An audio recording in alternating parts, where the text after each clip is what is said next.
პირდაპირ ეთერში პოლიტიკის მეცნიერებათა დოქტორი მე მას მივესალმები გამარჯობა მადლობა რომ იღებთ გადაცემაში მონაწილეობას გუშინდელი ინციდენტი თუ შელაპარაკება მოკლედ სხვადასხვანაირად დაერქვა სხვადასხვა სახელით დაარქვა საერთაშორისო მედიამ აჭრელდა მოკლედ მსოფლიოს პრესა ის რაც მოხდა თქვენი აზრით რატომ მოხდა რა სიტყვით პროტოკოლზე რადგან გამოითქვა მოსაზრებები რომ ორ პრეზიდენტს შორის შეხვედრა პრესკონფერენცია უნდა ყოფილიყო ორ პრეზიდენტს შორის იქ ჯეიდი ვენსის მონაწილეობა მისი ასე ვთქვათ რეპლიკები იყო ერთ-ერთი მიზეზი რის გამოც დაიწყო ეს კამათი მოკლედ თქვენი შეფასება მაინტერესებს პირველ რიგში ეს იყო თუ არა მოსალოდნელი და რა შედეგით სრულდება მოკლედ პირველ რიგში მოგესალმებით მადლობა მოწვევისთვის მოსალოდნელი რა თქმა უნდა არ იყო ის დაძაბულობა ყველამ ვიცით რაც არსებობდა ტრამპის ადმინისტრაციასა და თქვათ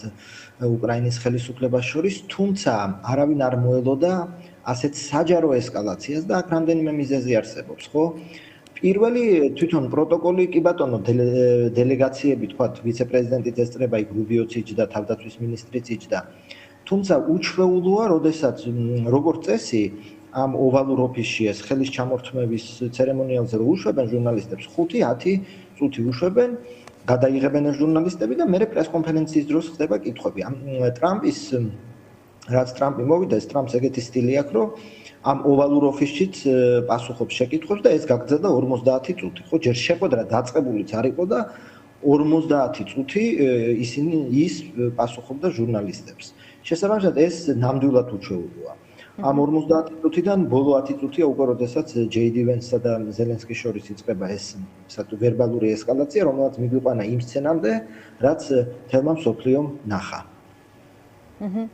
ან ჯეიდი ვენსი ვიცე-პრეზიდენტი იყო აქ გადამწყვეტი როლის შემსრულებელი ამ კონფლიქტში, შეგვიძლია ვთქვათ? ზოგადად ერთ-ერთი ყველაზე ასე ვთქვათ უკრაინისადმი არა პროუკრაინული სენტიმენტებით განწყო ჯერ კიდევ სენატორობის დროს ჯერ კიდევ როდესაც არავინ იძახდა ჯეიდი ვენსი საჯაროდ აქვს ნათქვამი რომ ჯეიდი ვენს რომ უკრაინამ უნდა დათმოს თავისი ტერიტორიები შესაბამისად ერთ-ერთი ყველაზე ასეთი ანტიუკრაინული პოზიციების გამორჩეული სენატორი იყო თუ ასე შეიძლება ამას ეწოდოს შემდგომში რა ხდება ხო ზოგადად სტილს გააჩნია ხა ბაიდენის ადმინისტრაციაში ვიცით რომ მარტო ბაიდენი ლაპარაკობდა შეხვედრებზე ჩვენ არ გვახსოვს ესე რომ კამალა ჰარის მაინდა-მაინც ხმა ამოიღოს.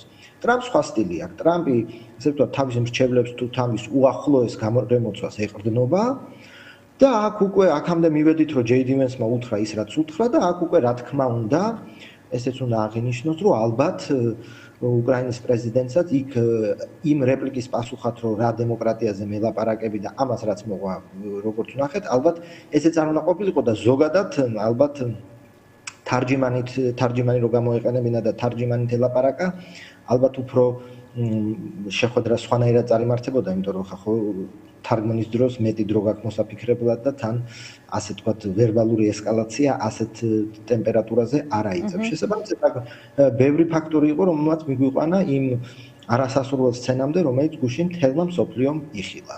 ერთი რამ მინდა გკითხოთ, აი სხვათა შორის უკვე მესამედ ჩვენს ეთერში მესმის ასეთი მოსაზრება, რომ თარჯიმანი იქნებოდა უკეთესი, ეს დააცხრობდა სიტუაციასაც და აი ასე სწრაფ რეჟიმში კამათსაც ასე ვთქვათ მაქსიმალურად შეამცირებდა.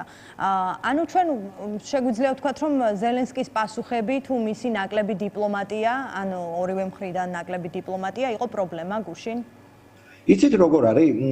თვითონ თელი ეს ასე ვთქვათ ეს მედია შეხვედრა თუ მედიის წინ შეხვედრა გაგრძელდა 50 წუთი. ესკალაცია იყო ბოლო 10 წუთი, მაგრამ მანამდეც ზოგადად შეხვედრამდე ჩანს ერთი არის შეხვედრა და მეორე არის რეალური დაპირისპირება.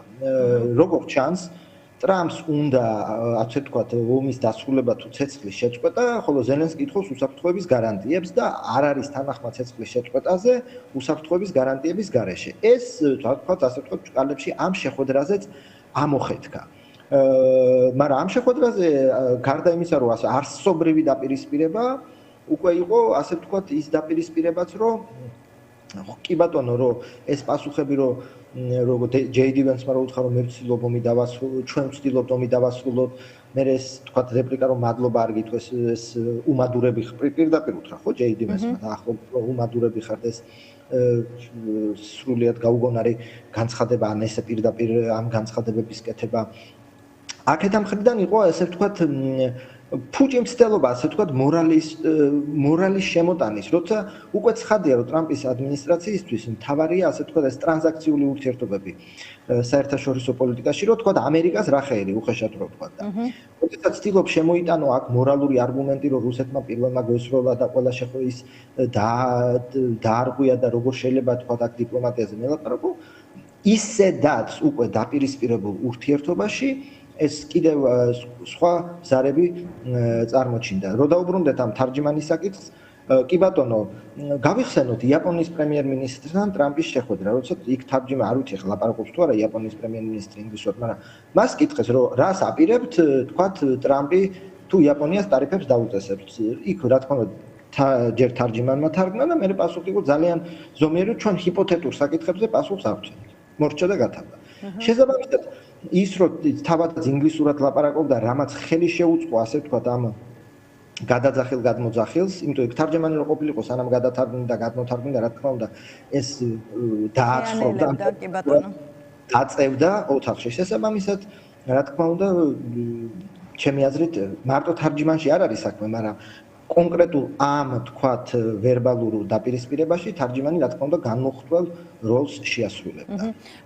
თქვენი აზრით ის რაც მოხდა რა რიტორიკული ომიც იყო ასე ვთქვათ პრეზიდენტებს შორის და არა მხოლოდ მათ შორის ის რეაქციები აგრესია თუ ასე ვთქვათ თავდასხმა ჯერ უმადურობაში დასდეს ბრალი შემდგომ სხვათა შორის CNN-ი იხსენებდა 33 ჯერ აქვს გადახდილი მადლობა ვოლოდიმირ ზელენსკის მოკლედ ეს დეზინფორმაციის გავრცელება ზელენსკისთვისაც არ იქნებოდა უცხო მაგრამ ის რეაქცია რაც ჰქონდათ ამერიკელებს ეს იყო შიდა აუდიტორიისთვის გათვლილი თქვენი აზრით თუ ეს ასახავს ტრამპის საგარეო კურსსაც სამომავლოდაც როგორ გააგრძელებს ის აი ამ მოლაპარაკებებში მონაწილეობას ორივე რა თქმა უნდა ეს იყო დღესდღეობით ხა შიდა პოლიტიკა და საგარეო პოლიტიკა ერთმანეთის გაგრძელება უამრავ საკითხში რო დაუბრუნდეთ ამ საკითხს ორივე ხო როგორც კი დამთავრდა ეს შეხვედრა თქვათ რესპუბლიკური მემარჯვენე ფლანგიდან რა განცხადებები იყო რომ პრეზიდენტმა დაიცვა ამერიკის ღირსება რომ ძლივს ყავს ადმინისტრაცია რომელიც ამერიკის ინტერესებს პირველ პლანზე აყენებს რომ აი პრეზიდენტი დგას მოწოდების სიმაღლეზე ეს თქვა მარკო რუბიომაც ეს თქვა ლინცი გრემაც რომელიც არის ერთ-ერთი ყველაზე პროუკრაინელი სენატორი და ზელენსკის ახლო მეგობარი თუ ასეთი რამე შეიძლება ითქვას მაგრამ მანაც თქვა რომ მე ამაყი ვარ პრეზიდენტ ტრამპით დღეს საგარეო მიმართულებით რა თქმა უნდა ის დუღილი რაც თქვათ კულისებს მიღმა მიმდინარეობდა რომ ამ წუთისთვის რატომღაც ტრამპის ადმინისტრაცია მიიჩნევს რომ ზელენსკი მათ ხელს უშლის არის წინახობა რაღაცა ამ ომის დამთავრებაში ან ცეცხლის შეწყვეტაში ეს დუღილი წინა პლანზე გადმოვიდა და მივაქციოთ ყურადღება გუშინ საღამოს რუბიოს ჰქონდა სახელმწიფო მდივანს ინტერვიუ CNN-ზე. და მან თქვა რომ ჩვენ რო გვაკრიტიკებთო მაშინ თქვითო აი როგორ გესახებათ ამ ომის დასრულებაო იმიტომ რომ რუბიომ თქვა რომ მე ერთ-ერთმა თქვა ევროპის საგარეო საქმეთა მინისტრმა მითხრა რომ კიდე ერთი წელი უნდა ვიომო და ამის შემდეგ რუსეთი თავად მოითხოვს ზავს.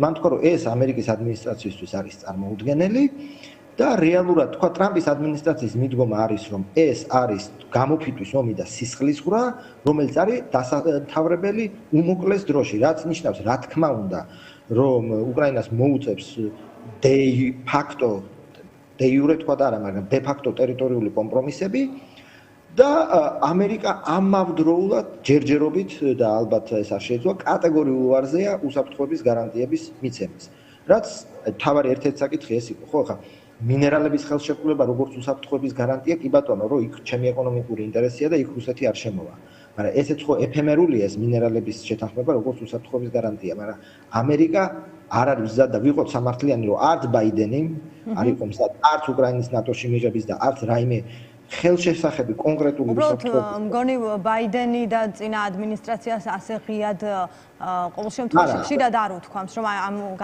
ეს გარანტია არ ექნება უკრაინას ასე მკაფიოდ უფრო ახალი ადმინისტრაცია კი ბატონო, ანუ სიუხეში უფრო დაბრუნდა საგარეო პოლიტიკაში, თუმცა ის რომ ახლა ნატოში უკრაინას არ იღებდნენ, ესეც ახლა მიუხედავად ყველა ისეთი მაღალფარდოვანი განცხადებისა, ცხადი იყო ბაიდენის ადმინისტრაციის მხრიდანაც, რომ არათუ უკრაინას არ იღებდნენ ნატოში, ეს კილომეტრებს რო უთვლიდნენ უკრაინას, რომ ამ რაკეტას ვერ მოგცემთ, იმიტომ ეს იქით დაფრინავს ამას ჩვენ ესკალაციისთვის. ანუ შესაბამისად ბაიდენის ადმინისტრაციაც ფრთხილობდა, ეს ცხადია, თუმცა ეხლა ეს დაბრუნდა ეს უხეში რეალ პოლიტიკა, ასე ვთქვათ, უხეში ხისტი განცხადებები და ასევე ეს ტრანზაქციული მიმართება საერთაშორისო პოლიტიკის მიმართ, რომ მე რა ხერი, ხო? აქ ტრამპს წამოსდა კი ვთქვათ, რომ პირველი რა თქმა უნდა მე მინდა რომ დავამთავრო სისხლისგან, მაგრამ მეორე ჩვენ ამაში ფულს ხარჯავთ, რომელიც ჩვენ არ გვაქვს. ხა ამერიკის ბიუჯეტის დეფიციტი 1.8 ტრილიონი ამ წუთისთვის და 30 ტრილიონი ამერიკას ვალი აქვს, მაგრამ ეგ სხვა საკითხია. კი ბატონო, თქვენ გრეჰემი ახსენეთ, ლინცი გრეჰემი და მან ასევე ახსენა პრეზიდენტ ზელენსკის გადადგომა. არის თუ არა ეს ასე ვთქვათ, რაღაცნაირად ჩანს საუბრებში, რომ ეს არის ერთ-ერთი საკითხი, რომელსაც სთხოვენ უკრაინის პრეზიდენტს.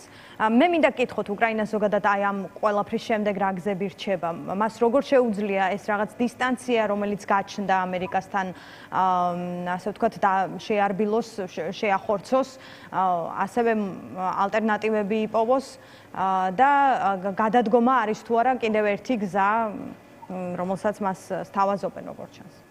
კი ბატონო, ეხლა რაც შეეხება ამ გადადგომას. ზოგადად ხო ახლა ტრამპსაც და ელ-რიადის შეხვედრიდან გამოიკვეთა რომ რუსეთსაც თქვათ, ნუ რუსეთი დიხანია სურს ზელენსკის გადადგომა, უფრო დამყოლი პრეზიდენტი.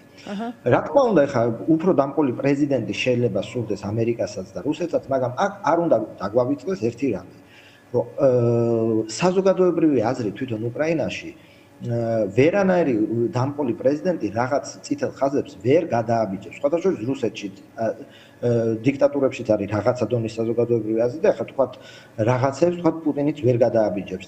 შესაბამისად ეს ახლა უფრო ისეთ საკითხია, რომ ამ წუთას ზელენსკი უკმაყოფილო ვარ და უფრო დამყოლი პრეზიდენტი გვინდა, მაგრამ რეალურად თუ ეს შეცვლის თუ არა სიტუაციას, ეს რთული წარმოსადგენია. რა თქმა უნდა, ახლა ცეცხლი თუ შეწყდა და არჩევნები ჩაინიშნა, მე რა თქმა უნდა პირობითად ვიღაცა კანდიდატი გამოჩნდება, რომლის პირითაც იტყვიან, რომ აი თუ ისევ ზელენსკის აირჩევთ, თუ იყარაკენჯი, რომ ომი განახლდება, რუსეთი აუცილებლად შემოთვლის, რომ თუ თქვა ზელენსკის აირჩევთ, ომი განახლდება და ეს ხა 3 წლიანი ომით და ტრამირებულ ერს, რომ თუ მართლა ცეცხლი შეწყდა, იქ ურთულესი თქვა შანტაჟის ქვეშ იქნება უკრაინა, მაგრამ ეს სხვა საკითხია. ამ წუთას უკრაინას რა გამოსავალი აქვს, თუ თქვათ ეს რიტორიკა უკვე საქმეში გადაიზარდა და შეწყდა სამხედრო დახმარება უკრაინის, ხო?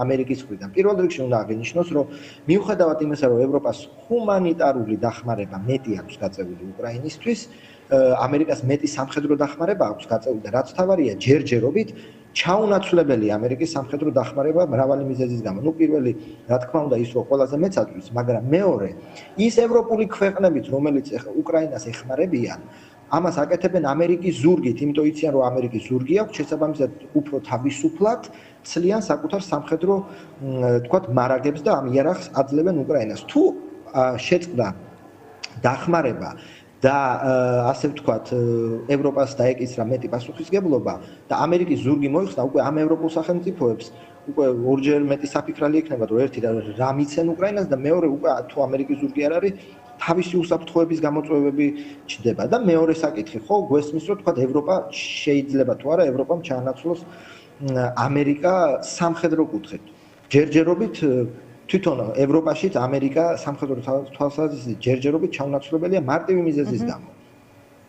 იმას რომ ახლა თქვათ ევროპამ ამერიკა ჩაანაცვლოს, სჭირდება ხო სამხედრო ხარჯების გაორმაგება, ან საიდანღაც ამ ხო, გაორმაგება, ან შეიძლება არ გაორმაგება, მაგრამ ფულის მოტანა და ეს ფული ციდან არ მოდის, ხო?